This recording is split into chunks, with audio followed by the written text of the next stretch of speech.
की तांग निपान Imphal east district की मनुंग चन लेबा मोइरांग कंपू सजेप्त लेबा चिंखई इपुथौ इवेंथौ की जगोई के थौगल तौबदा येलो फुरुप अमा ओइमिनरबा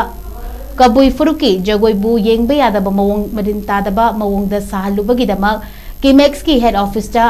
अजाको अमदी किमेक्स की थौमी सिंगा पुना फमिनदुना वाखल तामिनख्रे हाइरी किमेक्स की माइकेदे थादोरप चेरोल अमदा जगोई अदुबु ताकपी तंबीरुबा ओजा याम्बेम संजित याम्बेम जुपिटर अमदी थांगजम नोंगदंबा चही मंगागी जगोई ताकपी तंबीबदगी अथिंगबा थमख्रे हाइरी साबदा आई सामंगना तमजाबा मदुदा फिजे चाक्षेत कायगिबा अदुगा अखगी जगोइना अमा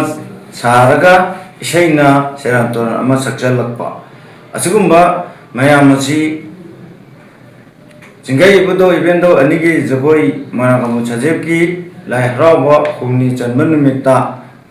साबा थोखिबदा कगी मयाम लांगजलक्पा इशै सेरांतोन सक्चलक्पा मदु कंट्रोल अना जगोई ओजा अमोइना जगोई मदु मयामदा आई कंट्रोल तोबा नमजा होदरे अमसुंग इशै सैबा अंगांजिंदुना इशै लाना सक्चलक्पगुम्बा अखगी कम्युनल अमना कम्युनल अमबु अखै करेमनबगुमना थोखरे मसिगिदमक्ता आई लेबाक मियाम ममांगदा मदु सोइगरे आइना आई सेंदोकजरी अदुगा अखगी किमास ऑफिसता फमिन्नादना अखै इचिनाव मियाम बातामिन्नारे